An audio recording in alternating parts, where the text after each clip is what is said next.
ስምንተኛ ክፍል ጊዜ ነው የተወለድኩት። ሚያዝያ 15 ነው የገባው መከላከያ።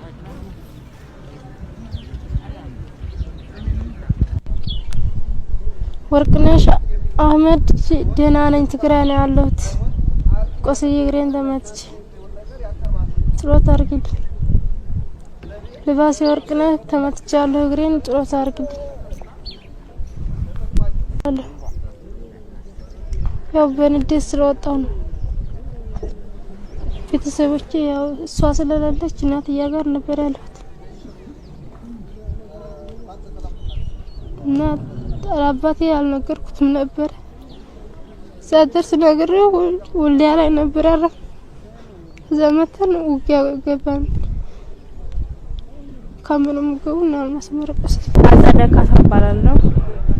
ናዝሬት 09 ወርጃ አድርጋለሁ። 10ኛ ጨርሼ ሌቭል 1 ነው ተምሬያለሁ። ቴክኒክ ሐምሌ ላይ ወደዚህ ገባሁ።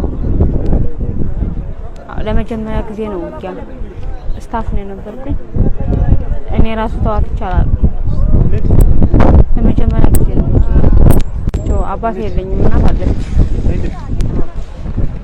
እንደዚህ ምን አላወኩም። ቢሆን ኑሮ ወደዚህ መግባት አልፈልግም ነበር። ዳር ልጠብቁ ነው የተባለው እንጂ እዚህ ልትዋጉ አልተባልንም። ከገባው ወዲያ ነው መውጣትም አይቻልም። የተለየው ነው ያገኙት። ምን እኛ እንዳሰብነው አይደለም። ያው እንደያዙን እንደሚገሉን ነው ሐሳቤ። ግን እንደ ወንድም ነው የተንከባከቡን። እስካሁን እርቦንም አያውቅም። ብርድ ልብስ ሰጡን፣ ምንጣፍ ሰጡን፣ ተንከባክበው ነው እስከዚህ ያደረሱ። ትንሽ ነው ሰው ስንገባ በድንጋይ ከመኪና ላይ ያለን በድንጋይ የወረወረብን እንጂ እነሱ ተንከባክበው ነው እስከዚህ ያደረሱ። ማስተዋል ነው። እዚህ ፖለቲካ የሚያወራውን ነገር ማለፍ ነው የሚመስለኝ እንደራሴ አሁን እንዳየሁት ማለት ነው። ትግራይ ምንም እንደሌላት ነው ሲያወራ የምንሰማው በቲቪ። ግን እንደሚያወራው አይደለም ስናየው ማለት ነው። ሰው እንደሌለው ምንም ነገር እንደሌለው ያዩት ነገር ሁሉም አለ እዚህ ማለት ነው። እሱ እንደሚያወራው አይደለም። እሱ እንደሚያወራው ነው ህዝቡ መጥቶ የሚማገደው። ፈጣሪ ቢያረጋጋው ነው ነገር የለም። እንዲመጣ አልፈልግም። ማን ፍቴም ሆነ ማንኛውም ወገኔ ያልሆነ ያው የኢትዮጵያ ወደዚህ ውስጥ እንዲገባ አልፈልግም። ያው ከናንተ ጋር ወንድሙና እንድንኖር ነው እንጂ ወደ ውጊያ ማንም ሰው እንዲገባብኝ አልፈልግም። እንኳን ወገኔ ጠላቴ እንኳን ወደዚህ ውስጥ እንዲገባ አልፈልግም። ለወደፊት እኔ እመክራለሁ፣ አስተምራለሁ እንጂ ግቡ የሚለው ነገር አስተሳሰብ መቼም ቢሆን አይመጣልኝም። ብዙ ጓደኞችን ትቼ ከጎኔ ስለመጡ እንዲመጡብኝ አልፈልግም። ያለውን ስራ ሳይንቁ ሰርተው እንዲኖሩ ባላቸው አቅም እንዲኖሩ ፈልጋለሁ እንጂ ወደዚህ ማንም ሰው ከፍቶት በስሜት እንዲገባ አልፈልግም። እንደዚህም ይሆናል ብዬ አላሰብኩም። የምናየው በዜና እንደዚህ አይደለም። መልካም ነገር ነው የምናየው። ትንሽ መረጋጋት ልጅ ከራሴ ነው ጥፋት። ያው ቤተሰብ ማሳሰቤ ነው እንጂ ከራሴ ነው። ግን ደህናቴን ማሳለፍ ነበረብኝ፣ መጦር ነበረብኝ እንጂ መግባት አልነበረብኝ። ያላባት ያሳደገችኝ እናቴ ታሞ ነው የሞተው። 3 አመት እያለሁ ነው አላውቅም። 3 አመት እያለ ነው የሞተው። አላውቀውም። ታውቂያለሽ ይሉኛል ግን አላውቅም። ህፃን እያለሁ ስለሆነ እናት ያሳደገችኝ የ7 አመት ከኔ ጋር ፈጣሪ ብሎት ከወጣው እሷን መቅበር ነው የምፈልገው። ታውቁና እንኳን ቢሆን ሽጭ ማለት ነው። ይሄ ነው የወደፊት አላማዬ በህይወት ካሉ ከወጣው ለወንድሜ ለሳሚ ካሳ፣ ለእቴ ለመሰረት ካሳ፣ ለእናቴ ደግሞ ገጠር ናት ግን ለታከላየለ፣ ለአክስቴ ደግሞ ለሰውነት አየለ። እግዚአብሔር ይመስገን ከሞት ተርፌያለሁ፣ በህይወት አለሁ። የወደፊቱን ደግሞ እግዚአብሔር ያውቃል።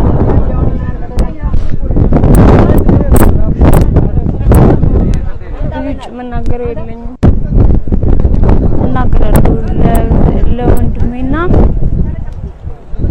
ለእናቴ ለእቴ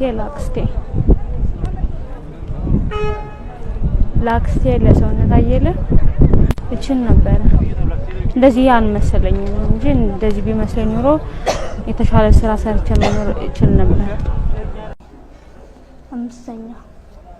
አምስተኛ ከበነ እዛው ተሰበቼ ሂደዋ ተመልሰው ያባት ልጅ አሉ ያባት ልጅ ስላለው እነሱ ጋር ቆየሁ። አባት አሁን የለም ነፍሱን ይማረው እንጂ የለም አባቴ። እነሱ በግዳጅ ነው ገባሁ ግዳጅ ነው እና 18 ራሳቸውን 18 ወር ነው ዘጋው ግዳጅ ነው። እንደዚህ ተኩስ እንደዚህ ነው ያላውቅም። እነሱ ያሉት ካምፕ ነው ትገቡ እንጂ ተኩስ አትገቡ ካምፕ ነው ያልን። እኔ ካንዴ ተኩስ ካምፕ እኔ አላውቅም። በጥሬ ካምፕ ተኩስ አልወጣም። ገዘወጣ ስልጣን ሄደን 45 ወር ነው ሰለጠነ። ስልጣናችን ወር ነው ሰለጠነ። ወዲያ መስከረም 6 የተመረቅን መስከረም 6 የተመረቅን መስከረም 10 ወረድ መጣን። ወረድ መተን ወር አልሞላንም። ለዚህ ተቀምጦ ወር አልሞላንም። ተማሪ ነው። አባቴ ለማንበብ ነው ነፍሱን ይማረው።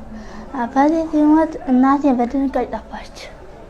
እናቴ ታም እንዳለች እኔ አላወኩም። አሁን ትንሽ ልጆች ገና ጣናቸው 2 አመት 6 አመት ምን እንዳሉ እኔ አላወኩም። እነሱን ተምታ ይጋጣል ላያቸው የመጣው ዘራቴ ትምህርት ተማሪ ነበር። የአባቴ ልጆች አሉ የአባት ልጅ አሉ እነሱ ትምህርት እያስተማሩ ነበር። ዛሬ ብዙ ፈተና አይቻለሁ ተርፌያለሁ። ፈጣሪ ተመስገን ነው። ተሰ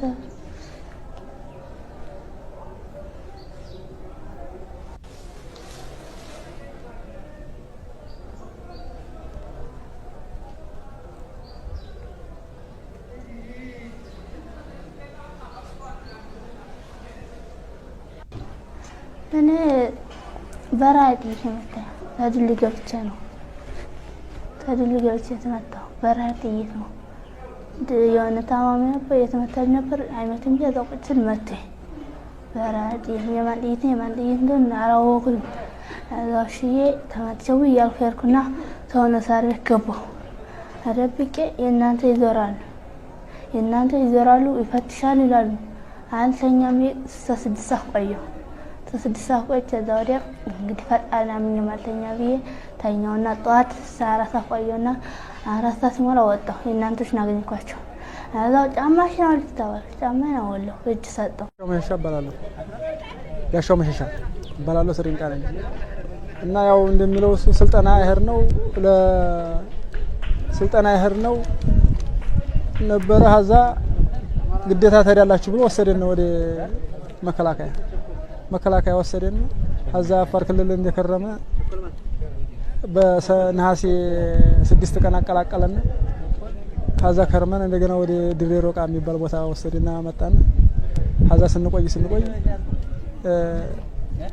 ጥቅምት 1 ቀን በተጀመረው ውጊያ ያው እኛን ወደ ስታፍ እንትን ብለው አጋግላይ ነበር ነው። ሀዛ አዳሩን ሲዋጋ ሲያድር ስናጋል በኋላ 1-3 አግላዎች የተመቱ ጊዜ ደነገጥነኛ። ጥላን ሀርና ያው እጃችንን ሰጠነ ማለት ነው። እኔ ሞላ ጀመረ ባላለ በወልዲያ ዙሪያ ነው የምኖረው። ስለዚህ ያው ሐምሌ 15 ቀን በስልጠና ቦታ ወሰደን። ሰልጥናችሁ በየአካባቢያችሁ ትመለሳላችሁ ብሎ ወሰደን። ከዛ ሰልጥነን ስንጨርስ አገር እየተወረረ ነው ወዴት ትመለሳላችሁ ብሎ ወደ መከላከያ በአፋር ክልል ወሰደን።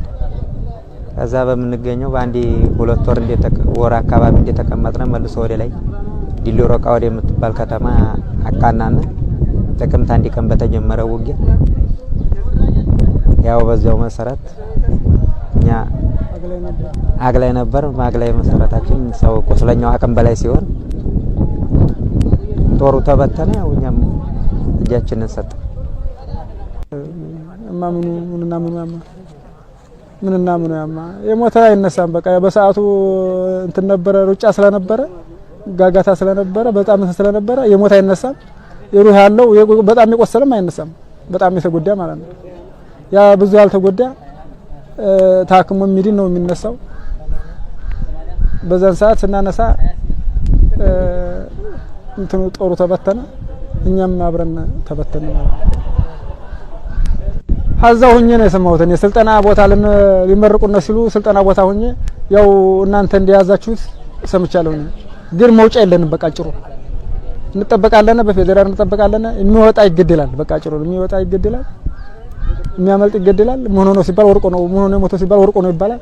ያን ፈራነ፣ ዝም ብለን ተቀመጥነ፣ ገባነ። በቃ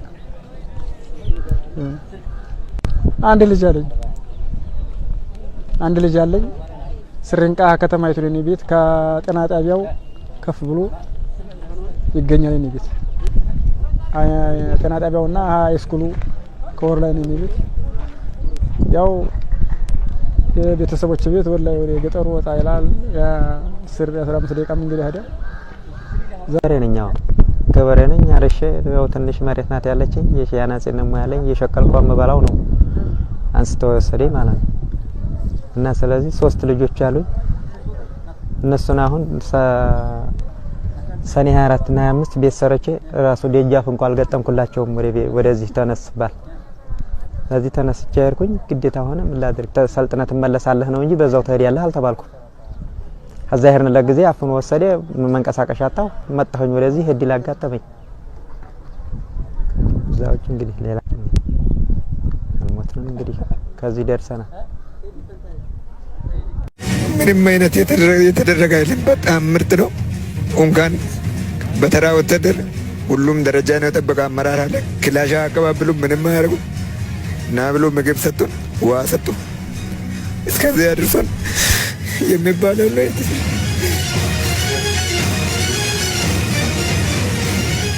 በቁጥር የበዛ ሊሆን ይችላል።